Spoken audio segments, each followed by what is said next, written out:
नमस्ते। नेपालको आउँदो 5 वर्षको बाटो कस्तो होला? हो, यही बाटो तय गर्न एउटा नयाँ राष्ट्रिय मार्गचित्र आएको छ, 16औं योजना।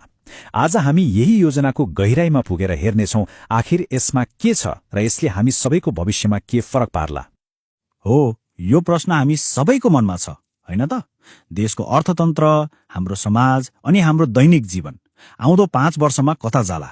16औं योजनाले ठ्याक्कै यही प्रश्नको जवाब दिने एउटा प्रयास गरेको छ। ल, यो यात्राबारे बुझ्नुभन्दा पहिले एउटा आधारभूत कुराबाट सुरु गरौँ न है। आखिर यो 16औं योजना भनेको चाहिँ के हो त? सोच्नुस् न, कुनै पनि देशलाई अगाडि बढ्नका लागि एउटा नक्सा त चाहियो नि, हैन?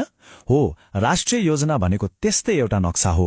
यो सरकारले तयार पारेको एउटा यस्तो रणनीतिक दस्तावेज हो जसले एकदमै प्रष्टसँग भन्छ देशलाई कहाँ पुर्याउने, कुन बाटो हिँड्ने र सामाजिक आर्थिक विकासका लागि के लक्ष्य पूरा गर्ने।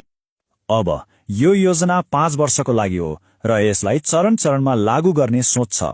जस्तै पहिलो वर्षमा चाहिँ जग बसाल्ने र काम सुरु गर्ने, दोस्रो तेस्रो वर्षमा कामलाई गति दिने र के भइरहेको छ भनेर हेरिरहने, चौथो वर्षमा ल हामी कहाँसम्म पुग्यौं त भनेर एकचोटि समीक्षा गर्ने, अनि अन्तिम 5औं वर्षमा चाहिँ अहिलेसम्मका उपलब्धिहरूलाई बलियो बनाउने र त्यसले के कस्तो प्रभाव पार्यो भनेर मूल्याङ्कन गर्ने।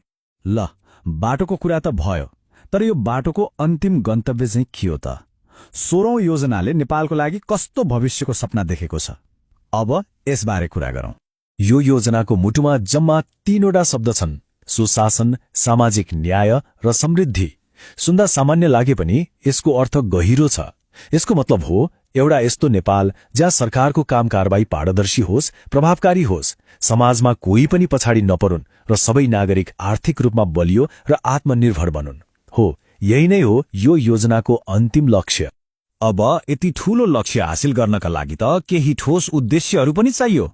त्यसैले योजनाले केही मुख्य उद्देश्यहरू तय गरेको छ, जस्तै कि सरकारी सेवालाई अझै बलियो बनाउने, सबै जात-जाति र समुदायको विकासमा ध्यान दिने, देशको आर्थिक वृद्धि दरलाई उकास्ने, नागरिकको ज्ञानसिप बढाउने र वातावरणलाई जोगाउँदै अघि बढ्ने। यिनै उद्देश्यहरूले त्यो ठूलो सपनालाई साकार पार्न मद्दत गर्छन्। ल, लक्ष्य त थाहा भयो, तर प्रश्न आउँछ त्यहाँ पुग्ने चाहिँ कसरी? हो, त्यसकै लागि यो योजना 3वटा बलिया रणनीतिक खम्बाहरूमा टिकेको छ। यिनै खम्बाहरूले हामीलाई त्यो गन्तव्यसम्म पुग्ने बाटो देखाउँछन्। र यहाँनेर एउटा एकदमै महत्त्वपूर्ण परिवर्तन छ जुन बुझ्न जरुरी छ। पहिलेका योजनाहरूमा नि धेरैजसो काम कसरी गर्ने भन्ने प्रक्रियामै बढी ध्यान हुन्थ्यो, तर 16औं योजनाले चाहिँ आखिर परिणाम के आयो त भन्ने कुरालाई केन्द्रमा राखेको छ। मतलब अब कति किलोमिटर बाटो बन्यो भनेर मात्र पुग्दैन, त्यो बाटोले मान्छेको जीवनमा साँच्चै के सहजता ल्यायो भन्ने कुरा महत्त्वपूर्ण हुनेछ। यो सोचमा आएको एउटा ठूलै परिवर्तन हो। त्यसो भए ती 3वटा रणनीतिक खम्बाहरू के हुन् त? पहिलो हो आर्थिक रूपान्तरण र वृद्धि, जसले देशको अर्थतन्त्रलाई गति दिन्छ। दोस्रो सामाजिक विकास र समावेशीकरण, जसले हरेक नागरिकको जीवनस्तर उकास्छ। र तेस्रो सुशासन सुधार र जलवायु कार्य, जसले अरू 2वटा खम्बालाई बलियो जग दिन्छ। ल, अब एक एक गरेर यिनीहरूलाई अलि गहिरिएर हेरौँ न।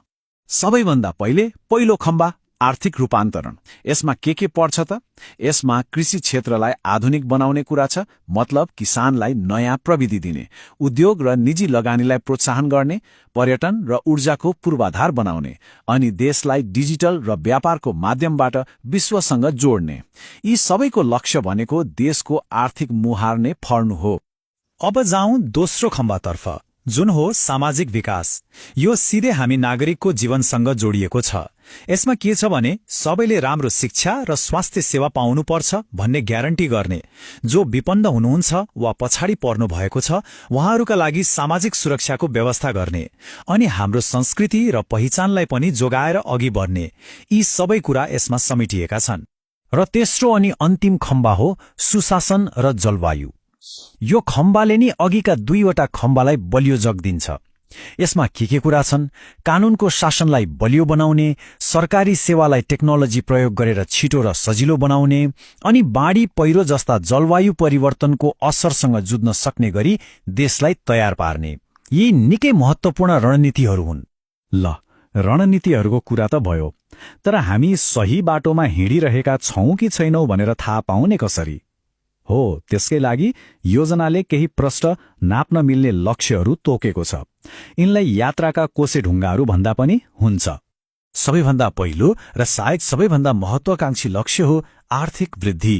योजनाले के भन्छ भने आउँदो 5 वर्षमा देशको आर्थिक वृद्धि दर औसतमा 7.5% पुर्याउने।